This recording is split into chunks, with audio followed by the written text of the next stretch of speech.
Hello, thank you all for joining us on Mission Driven with Monica. I speak with industry leaders and people that are incredibly passionate about their career. They inspire me and I hope they inspire you. Today we're here with Sam Adams and Mike Goldstein. Sam and I met in London at a positivity summit. She helps professionals up their game daily and has a great Instagram followership. I've known Mike since we both lived in New Jersey, and he's continued to help so many single individuals find love and grow. Both are rock stars at helping their clients grow, so I thought it'd be a great and fun conversation. Thank you, Mike and Sam, for being here. I really appreciate your time, especially during these times. Of course. So first question, why are you doing what you're doing? What inspires you? What inspired me to do this?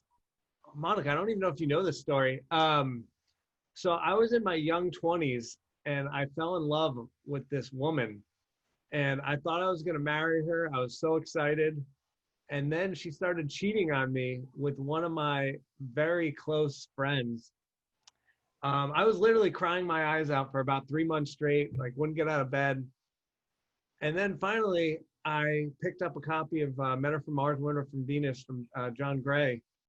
I'm like, whoa, I don't understand women at all. So then I went on a journey to learn everything I could about dating, relationships, sex, online dating. And fast forward, I got a little better at this stuff. I've got 7 of my friends married, including one who was a 30-year-old virgin, got him a girlfriend and finally lost his virginity. And then about 6 years ago, using my online dating methodology that was getting 83% of folks into relationships, that got me on the Today Show. And then about 6 years ago, that got me partnering with Match, OkCupid, and eHarmony. And since then, I've been using their data, and I told them what I was doing, and things have been going well. It's awesome. Yeah, I don't think I know that story, Mike. I'm sorry. It's fine. It was a while ago. Shall I jump in? Please, Sam, yeah. I love your story, Mike, by the way. That's really awesome. Really, really love that. Me, well, why do I do what I do? I think I'm a coach and I'm a speaker, aspiring to be, I'm not going to lie, world-class, world-known speaker. That's the mission. But maybe we'll get to that in a minute. But I do want to do because I just love it. I'm passionate about it. I didn't realize when I first did my first ever sort of motivational talk like 20 odd years ago, and I came off the stage and I was buzzing. I was already helping a group of people, motivating them and mentoring them.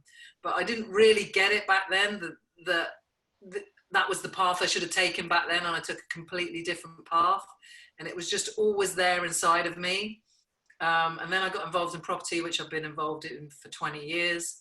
But what I found out I loved with that was helping people grow their business, build a business. But I loved all the personal development side of it, the kind of life coaching side, because for me, everything that goes on in your life, if you want to grow a business, you've got to work on you, develop yourself in order to develop your business. And that was it. I just love helping people fix stuff. And I've been doing it for years and doing it for free. And then I think just like a couple of years ago, I was just like, come on, this is what you really, really want to be doing. It's time to, time's running out, right? The clock is always ticking. It's time to just step up and own it and put myself out there and do what I'm really passionate about. So, I think it's been there for like 20 years, but it's really only been the last 2 years, maybe even 18 months that I've gone, no, I need to do this. I need to properly do this. So it's interesting you're saying you've been doing this for 20 years, Sam, because I don't think you're a day older 25. Thank you. You're a very talented child. I'm 53, for the record. But I feel about 25 in my heart. But, I've got a lot of energy, probably too much for most people. Yeah, well, I mean, you got to vibe with your tribe. Exactly. Exactly. You attract who you are and what you are. Your attitude and your vibe is contagious. So just show up, be you, put it out there, and you'll get it back. Yeah.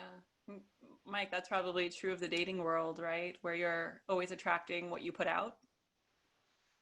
Yeah, that's absolutely correct. I don't focus on this necessarily, but women are getting exactly what they how they feel about themselves. I just did a video on this on my YouTube channel. The man you get is a reflection of how you feel about yourself. So until a woman loves herself, it's impossible for a man to love her. Yeah, if we're talking about heterosexual relationships. Right. But it's very hard for people. Sorry, I'm just jumping in. Go ahead. No. I think when people first go into a relationship, Mike, we all pretend to be something we're really not. The good, we show up doing on our best behavior. And then we have this kind of pretense kind of going on, don't you think? So we're already we're in the bad zone already, really, from the get-go.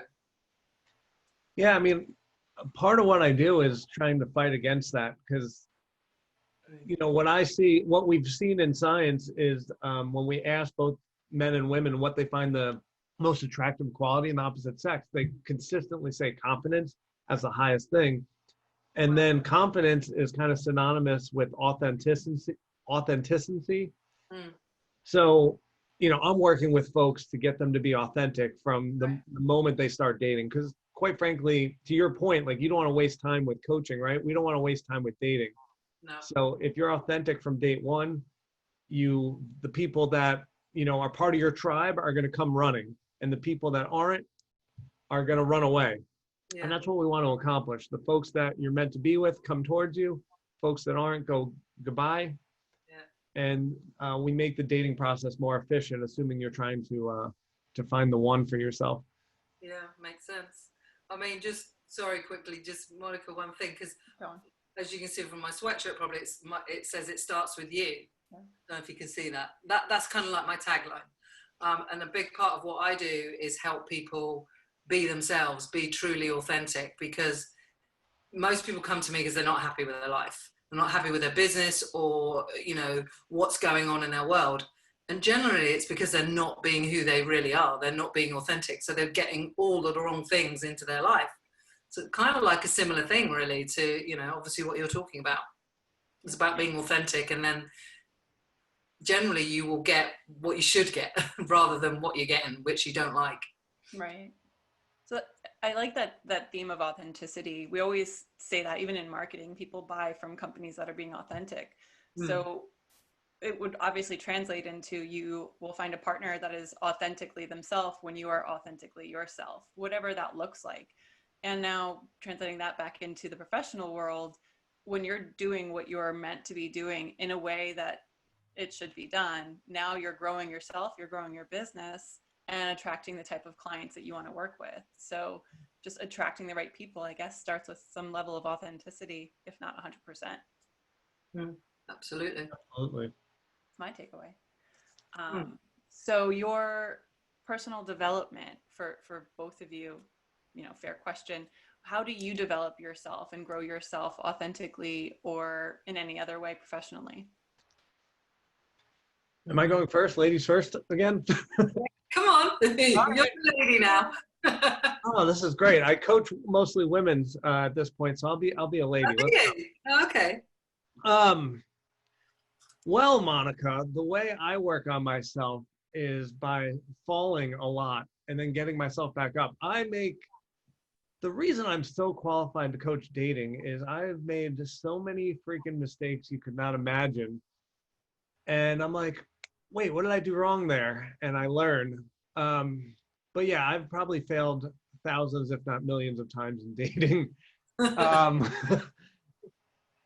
And they can be small mistakes or big ones, but a lot of small ones. Anyway, in terms of what I like to read, I love reading John Gray, The 5 Love Languages, Attachment Styles. In terms of experts, I love like Helena Hart. Who else? Evan Markatz, Alison Armstrong, Carole Allen, and the list kind of goes on. Ariel Ford, Marnie Batista. So I'm constantly watching their material, listening to it, reading it, whatever form it comes in, and always trying to learn more. and then working with the analytics teams at, like at an eHarmony or Match or OkCupid, just to know what the data is telling us on how to do online dating. So kind of nerd out on some stats. And Oh, I love data. me too. Yeah. So that's what we're doing. All right. So that's how you're developing, is by reading and analyzing, essentially, and reflecting. Yes, absolutely. Reflection is a great tool. It's so simple, but it's so effective. It's certainly a tool that I've underutilized in the past, but I definitely use it a lot more. I use it by journaling and stuff. So I journal twice a day, like in the morning, in the evening. I used to think all of that was a little bit woo-woo for me, but actually works. So I do it. You can see probably what I do. Yeah. Books. Yeah. I read a lot. All different kinds of stuff, really. But what am I reading right now? I'm reading about emotional agility right now, which I can't think who the author is. But I read all kinds of stuff, but it's mainly about emotions, psychology. I read a little bit of Brene Brown, Lisa Nichols. I love the motivational stuff, so I love the Les Brown, Lisa Nichols type stuff. Yeah. I obviously know Les, so I did a live stream with him in May, which was amazing. And I get a lot of inspiration from people like him. So I'm constantly reading. Every day I read. I listen to podcasts. There's a few people here in the UK that you guys may not really know, but I listen. We'll take recommendations if you have them. Well, there's a lady called Jo Howerth. She runs a thing called the Happiness Club. Yeah. So she's a friend of mine, but I love her stuff. She's a trained hypnotherapist, and I love watching her stuff and listening to her stuff. At the moment, kind of like, what am I listening to? Audible. I'm currently listening to Lisa Nichols actually on Audible, but I'm reading Brene Brown and I'm reading this emotional agility stuff. So anybody recommends like a personal development book to me, I get it. There's like I think there's 6 books there, that little bit in the middle. That's like the 6 books that are next on my list to read. So I like to read about the science of happiness. There's a podcast called The Happiness Lab. I don't know if you've ever heard of it. Have you heard of it? Mm-hmm. It's by Laurie Sanchez, I think her surname is. She's at Yale University. She's a professor at Yale. And she's done loads of stuff around happiness and the science of happiness. And I love that. I really get excited about stuff like that. How can you not get excited about happiness? Well, because everyone wants to be happy, right? And that's why I do what I do. And like people come to me, it's like, how do I be happy? It's like, be you. Mm-hmm. That's how you be happy. If you want to truly be happy, this is just my personal opinion, by the way, but you're never going to be truly happy if you're not authentically yourself. Mm-hmm. You're pretending, and it's hard work, and you'll attract the wrong things into your life. Anyway, I've gone off on a tangent, but that ties back into the reflection, right? You have to personally reflect to grow for yourself and for your clients. Absolutely, constantly. For me, we people like us, we always end up doing what we need. Yeah. Like Mike, you were like, well, I'm crap at this dating business. I need to sort this out. And now you teach it and you help people solve their issues with it. It's like me. I want to be happy. I want to be me, and I want to be okay being me. And so I work on myself with that every day, and now I help other people do the same thing. Yeah. And then it helps business, and Right. So. Lead by example. Yeah. But yeah, if you don't like the reflection in the mirror in the morning, maybe it's time to change that. Absolutely. I always say, if you can go to bed at night, put your head on a pillow, and tell yourself you love yourself and feel good about that and what you've done for the day. That's a great place to be. Yeah, you have to answer to yourself. Exactly. So I know you just said your head goes on your pillow at night, but I'm curious to learn about both of your morning routines, if there is one. Yeah, I love routines. Mike, what's your good morning routine? How do you should I give you the routine that people should do to be good in the morning, or tell you the truth of what my real morning routine is? Be authentic, Mike. All right, I will be authentic. Yeah. Monica, I hate the morning. I am like a grumpy 3-year-old when I wake up, and it takes me a good like hour to realize that I'm actually part of society most days. So I wake up and I go on my phone and honestly probably check my YouTube to see how that's doing, and then check some emails. All right. And Some data. once I'm feeling awake an hour later, that's when life starts. All right. It's got to start somewhere, right? Yeah, don't do what I do. It's not a good routine. Okay. We are polar opposite. Sam, what's your routine? Well, I'm completely opposite to Mike. I'm an early bird. I get up early, and I kind of teach us stuff as well about routines. One of my all-time favorite books, by the way, is Atomic Habits by James Clear. You need to get that book, Mike. Or The Morning Miracle by Hal Elrod. That's another really good book.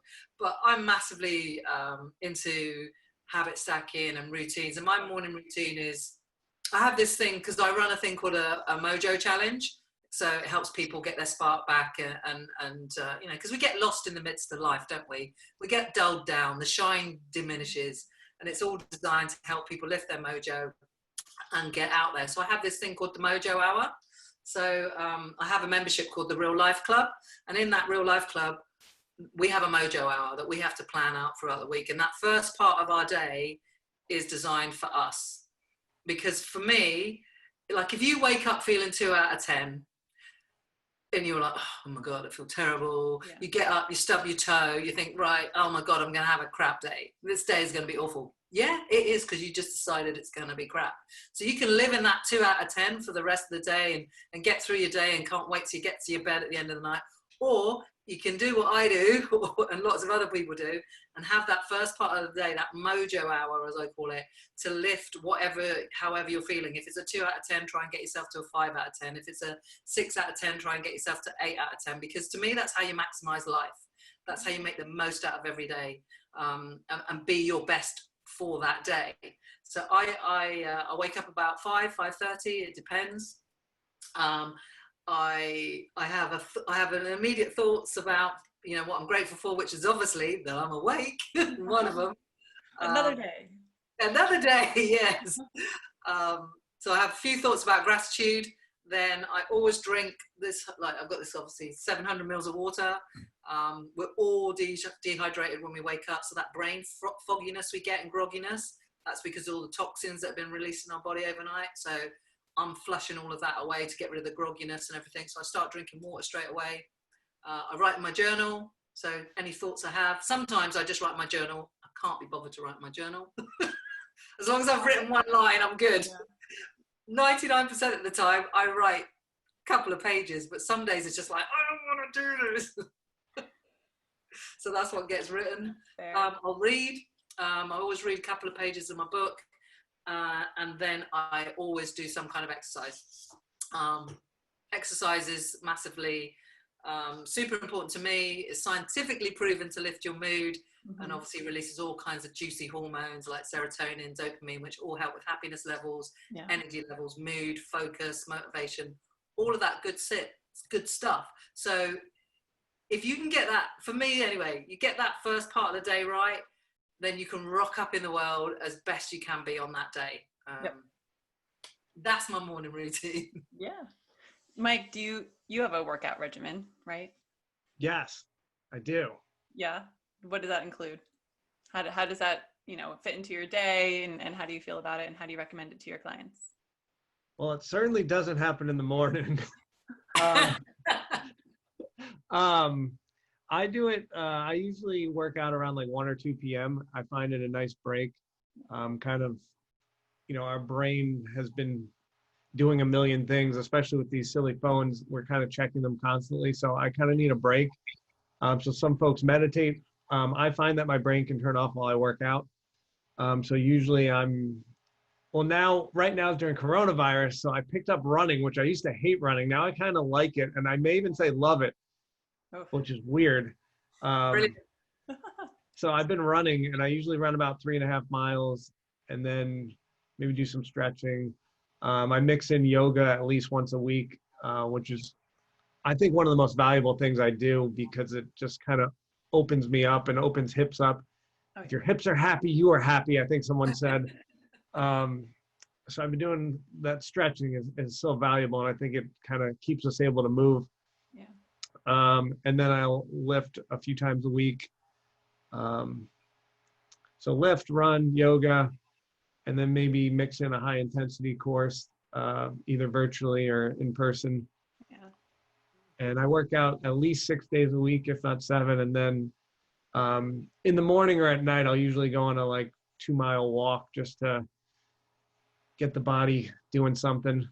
And then the rest is sitting right here, making work happen. Yeah. Yep. Same right here. Sam, is that your work spot too?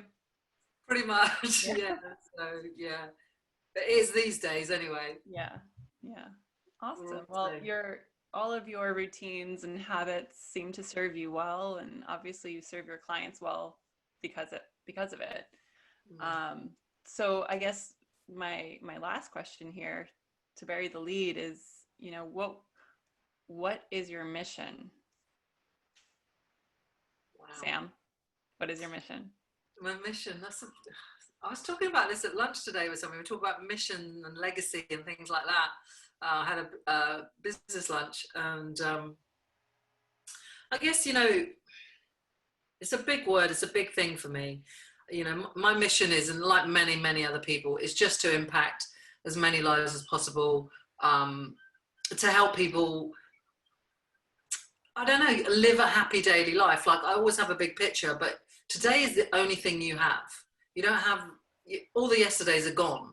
You can't relive them. Go look at the date. This date will never happen again. Today is the most important day of your life.